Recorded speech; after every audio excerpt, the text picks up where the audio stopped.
കർണാടകയിൽ ED ഉദ്യോഗസ്ഥർ ചമഞ്ഞ് വ്യവസായിയുടെ വീട്ടിൽ കയറി റെയ്ഡ് നടത്തി. ഈ കേസിൽ 3 മലയാളികളും അറസ്റ്റിലായി എന്നുള്ളതാണ് ഏറ്റവും പ്രധാനപ്പെട്ട കാര്യം. കൊല്ലം സ്വദേശികളായ അനിൽ ഫെർണാണ്ടസ്, സജിൻ ഷബീൻ എന്നിവരാണ് അറസ്റ്റിലായത്. ഗ്രേഡ് SI ഷഫീർ ബാബുവിനെ കഴിഞ്ഞ ദിവസം പോലീസ് അറസ്റ്റ് ചെയ്തിരുന്നു. ഒരു SI കൂടി അതിനകത്തുണ്ടെന്നറിയുമ്പോൾ നമ്മൾ അത്ഭുതപ്പെട്ടു പോവുകയാണ്. ED ഉദ്യോഗസ്ഥനാണെന്ന് പറഞ്ഞ് ഒരു വ്യവസായിയുടെ വീട്ടിൽ കയറി റെയ്ഡ് ചെയ്ത് പണം അടിച്ചു മാറ്റുകയായിരുന്നു ഇവിടെ ലക്ഷ്യം. അരുൺ പൂപ്പറമ്പ ബംഗളൂരിൽ നിന്ന് ചേരുന്നു. Arun, good morning. ഒരു ഗ്രേഡ് SI ED ചമയാൻ പോയ കഥ നമ്മൾ ആദ്യമാണ് കേൾക്കുന്നത്. പറയൂ വിവരങ്ങൾ. ഈ ശരിക്കും പറഞ്ഞു കഴിഞ്ഞാൽ നമ്മൾ നേരത്തെ പറഞ്ഞതേ ഉള്ളൂ, കുറുക്ക് വഴി അവലംബിക്കരുത്, അത് അപകടമാണ് എന്ന് പറഞ്ഞതേ ഉള്ളൂ.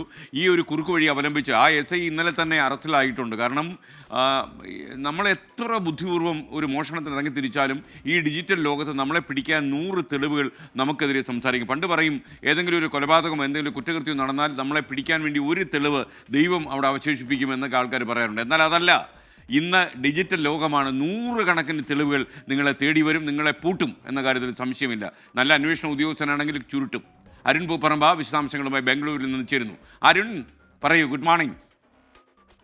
SKN ഈ കേസിൽ ഇന്നലെ കൊടുങ്ങല്ലൂർ ഗ്രേഡ് SI ആയിട്ടുള്ള ഷഫീർ ബാബുവിനെ കർണാടക പോലീസ് കൊടുങ്ങല്ലൂരിലെത്തി തന്നെ, തൃശ്ശൂരിലെത്തി തന്നെ അറസ്റ്റ് ചെയ്തിരുന്നു.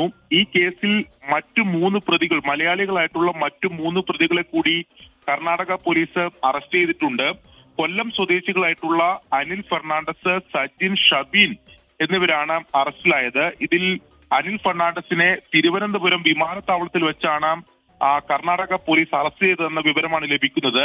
സജിനെ മുംബൈയിൽ വെച്ചാണ് പിടികൂടിയത്. ഷബീനെ കൊല്ലത്ത് വെച്ച് തന്നെയാണ് പിടികൂടിയിട്ടുള്ളത് എന്ന വിവരമാണ് കർണാടക പോലീസിൽ നിന്ന് ലഭിക്കുന്നത്. ജനുവരി 3-ാം തീയതിയാണ് ED ഉദ്യോഗസ്ഥർ ചമഞ്ഞ് ഇവർ ഈ കവർച്ച നടത്തിയത്.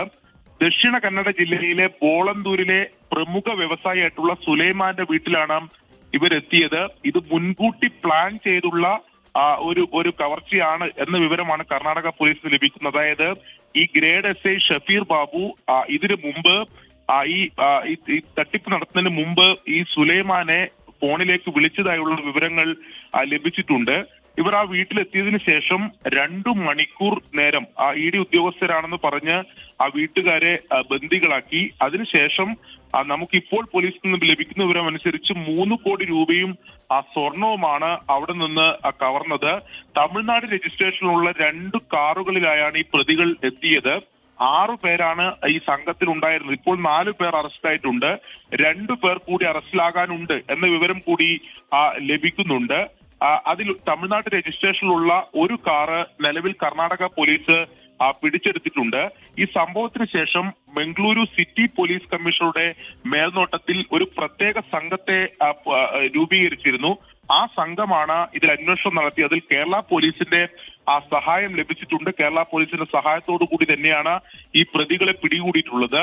ഇതിൽ ഏറ്റവും ഞെട്ടിപ്പിക്കുന്ന കാര്യം, ഇതിലെ മുഖ്യ സൂത്രധാരൻ ഈ ഗ്രേഡ് SI ആയിട്ടുള്ള ഷഫീർ ബാബു ആണെന്ന കാര്യം കർണാടക പോലീസ് സ്ഥിരീകരിക്കുന്നുണ്ട്. അതിനെ സാധൂകരിച്ചവർ പറയുന്നത് ഈ സുലൈമാന്റെ ഫോണിലേക്ക് ഇതിനു മുമ്പ്, അതായത് ഈ സംഭവം നടക്കുന്നതിന്റെ തൊട്ട് തലേ ദിവസം ഈ ഷഫീർ ബാബു വിളിച്ചിട്ടുണ്ട്. എന്താണ് വിളിച്ച് സംസാരിച്ചെന്ന കാര്യത്തിൽ നിലവിൽ വ്യക്തതയില്ല. അതിനുശേഷം തൊട്ട് പിറ്റേ ദിവസമാണ് ഈ ED ഉദ്യോഗസ്ഥർ ചമഞ്ഞ് ഇവർ ആ വീട്ടിലെത്തുകയും ഇത്ര വലിയ ഒരു കവർച്ച നടത്തുകയും ചെയ്തത്.